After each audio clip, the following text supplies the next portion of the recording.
వాడిపోక ముందే నన్ను వాడుకో ప్రభువా.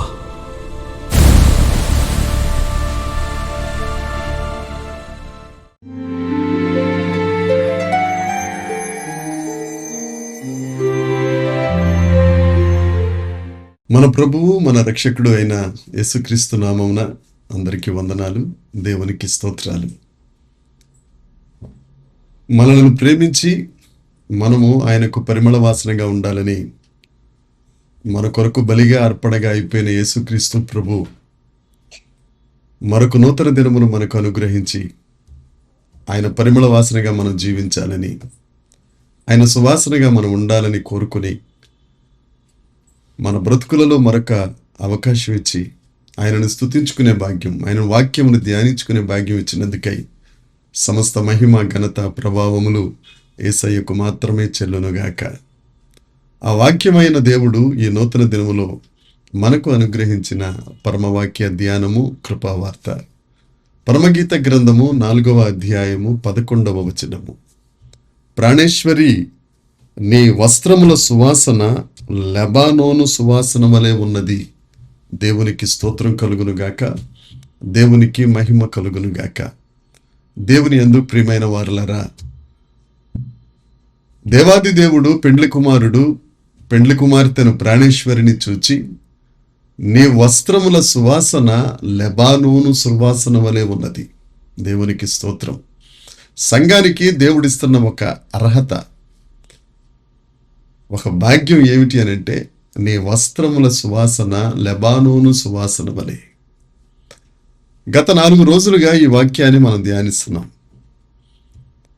మనం పాల వలె వాక్యమును రక్షింపబడిన వారిగా రక్షణలో ఎదుగునట్లు, తేనె వంటి శ్రేష్టమైన ఆహారము ఆత్మ బలమైన అనుభవంలోనికి చేరినట్లు మనం ఏ విధంగా ఉండాలి అనేది మనం ధ్యానించాం.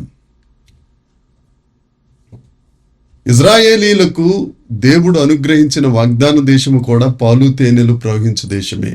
నిర్గమకాండము 33వ అధ్యాయం 1వ వచనాన్ని మనం గమనిస్తే, దేవుడు మోషేను నిలబెట్టుకుని ఇజ్రాయేలీలతో మాట్లాడుతూ, ఇజ్రాయేలీలారా, నేను అబ్రహాము దేవుడను, ఇస్సాకు దేవుడను, యాకోబు దేవుడను. నేను మీకు వాగ్దానం చేసినట్లుగా మిమ్మును పాలు తేనెలు ప్రవహించు దేశంలోనికి నేను మిమ్మల్ని తోడుకొని వెళ్ళిపోతాను. దేవుడు ఇచ్చిన వాగ్దాన దేశంలో కూడా, కనాను దేశంలో కూడా పాలు తేనెలకు సాదృశ్యమైన వాక్యంలోనే నేను మిమ్మల్ని జీవింపజేస్తానని దేవుడు సాదృశ్యంగా నిర్గమకాండంలో తెలియచేసిన మాట. యెషయా గ్రంథము 7వ అధ్యాయము 21వ వచనం 22వ వచనం చూస్తే, ఒక బాలుడు ఆవును గొర్రెలను కొనుక్కొని దాని ద్వారా సమృద్ధిగా వచ్చిన పాలును పెరుగును తింటారు. ఇంక అందులో శ్రేష్టమైన మాట ఏమిటంటే, అందులో విడువబడిన వారు సైతం వారు పాలు పెరుగు తిని బలంగా ఉంటారు అన్న లేఖనం ఉంటుంది. దేవుని యందు ప్రియమైన వారలారా, ఇజ్రాయేలీలు అరణ్య యాత్ర తరువాత కనానులోనికి వెళ్ళి అక్కడ పాలు తేనెలను ఆస్వాదిస్తే, మన ఆత్మీయ జీవితంలో మనము ఈ మరణము తరువాత, యేసుక్రీస్తు ప్రభు మనలను కొనిపోయిన తరువాత ఆ పరమ కనానులో మనము కూడా పాలు తేనె లాంటి వాక్యమును ఆస్వాదించేవారిగా ఉంటాం. ఎందుకనగా ఆ పరమ కనానులో వాక్యమే దేవుడై, దేవుడే వాక్యమై ఉంటారు. ఆ వాక్యమైన దేవుణ్ణి మనం రుచి చూడాలి. ఆ వాక్యమైన దేవుణ్ణి యందు మనం ఆనందించాలి. ఆ వాక్యమైన దేవునికి స్తోత్రాలు చెల్లించాలి.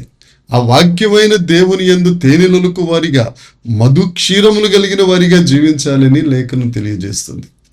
అదే క్రమంలో నీ వస్త్రముల సువాసన లెబానోను సువాసనగా ఉన్నది. ఏమిటి ఆ సువాసన?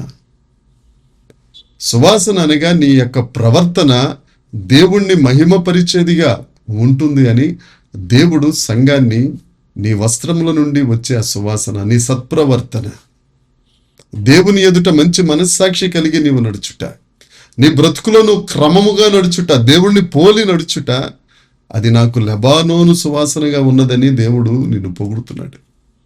ఎఫెసీ పత్రిక 5వ అధ్యాయం 2వ వచనం చూస్తే, క్రీస్తు మిమ్ములను ప్రేమించి ఆయన సువాసనగా, ఆయన పరిమళ వాసనగా ఉండినట్లు తను బలిగాను అర్పణముగాను అర్పించుకొనెను గనుక మీరు ప్రేమ అనే సువాసన కలిగిన వారే నడుచుకొనుడి అని లేఖనం చెప్తుంది. మన ప్రవర్తనలో ప్రేమ అనేది ఉండాలని దేవుడు కోరుకుంటున్నారు. నీ దగ్గర నుంచి అలాంటి ప్రేమ అనే సువాసన, ఆ వస్త్రము నుంచి ఆ సువాసన రావాలని దేవుని యొక్క ఆకాంక్ష. 2 కొరింథీ పత్రికలో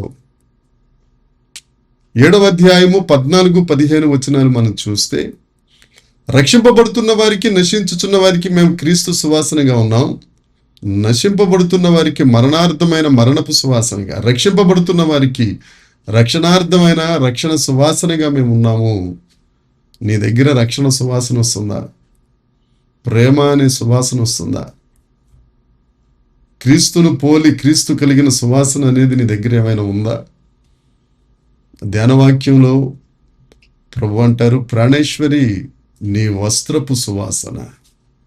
నీకు అసలు రక్షణ వస్త్రం అనేది ఉందా? ఇంకేమైనా వస్త్రాలు సంపాదించుకున్నావు దేవుడి దగ్గర? ఆ వస్త్రముల వలన ప్రేమ అనే, సత్ప్రవర్తన అనే, రక్షణ అనే, జీవం అనే విజయోత్సాహముతో ఊరేగిస్తాడు దేవుడు అనే సువాసన ఏమైనా వస్తుందా? దేవుని యందు ప్రియమైన వారలారా, మనము దేవుని యందు రక్షింపబడిన తరువాత, జన్మించిన తరువాత మనం నూతన సృష్టి. పాతవి గతించిపోయాయి. మన బ్రతుకులో ఉన్న సమస్త దుర్వాసనలన్నీ తొలగిపోయి నూతన సృష్టిగా మారిన తరువాత నూతన సువాసన, నీ ప్రవర్తన అనే సువాసన దేవునికి ఇంపైనదిగా ఉండినట్లుగా మనం బ్రతకాలి కదా. మనం నోరు తెరిస్తే మన నోటి మాట సువాసన వస్తుందా? మనం నడుస్తుంటే మన నడక, మన ప్రవర్తన, మన క్రియలు సువాసనను వెదజల్లుతున్నాయా? వీరు దేవుడిని నమ్ముకున్న వారన్న సువాసన మన దగ్గర నుంచి వస్తుందా? దేవుడు నీతోనే మాట్లాడుతున్నాడు. ఒకసారి ఆలోచిద్దాం. ఏ విధంగా ఉంది మన క్రైస్తవ ఆధ్యాత్మిక జీవితం? శరీర జీవితానికి ఇచ్చినంత విలువ, ఇహలోక సంబంధమైన వాటికి ఇచ్చినంత విలువ ఆధ్యాత్మిక జీవితంలో క్రీస్తును మహిమపరచడానికి ఏమైనా ఇవ్వగలుగుతున్నామా? ఆయన అంటారు, నీ వస్త్రపు సువాసన లెబానోను సువాసనగా. దేవుని యందు ప్రియమైన వారలారా, ఒకసారి ఆలోచిద్దాం. ఎంతవరకు ఏ వాసన వచ్చిందో మన దగ్గర. నశింపబడుతున్న వారి దగ్గర మరణార్థమైన మరణ వాసన వచ్చిందేమో, దానిని తొలగించుకొని రక్షింపబడిన వారిగా జీవార్థమైన జీవపు వాసనలోనికి మనం చేరుదాముగాక. అట్టి కృప దేవుడు మనందరికీ అనుగ్రహించునుగాక. ఆమేన్. కళ్ళు మూసుకుందాం, ప్రార్థన చేద్దాం. పరలోకమందున్న మా తండ్రి పరిశుద్ధుడా, పరమగీత గ్రంథం 4వ అధ్యాయం 11వ వచనం ద్వారా నీ వస్త్రముల సువాసన లెబానోను సువాసనగా ఉన్నదని ప్రియుడు ప్రాణేశ్వరితో చెప్పినట్లు, మా వరుడైన యేసయ్య సంఘమైన మేము సువాసన కలిగిన వారిగా, ప్రవర్తన విషయంలో నిన్ను మహిమపరచు వారిగా మేము ఉండుటకు నీ కృపను అనుగ్రహించి, తద్వారా నిన్ను మహిమపరిచి నీ యందు కొనసాగు వారిగా ఉండుటకు సహాయం దయచేయమని, మహిమ పొందుమని యేసుక్రీస్తు నామమున ప్రార్థించి అడిగి వేడుకొనుచున్నాము తండ్రి. ఆమేన్. దేవుని కృప మనకు తోడుగా ఉండునుగాక. దేవుడు మనలందరినీ ఆశీర్వదించునుగాక. ఆమేన్, ఆమేన్, ఆమేన్.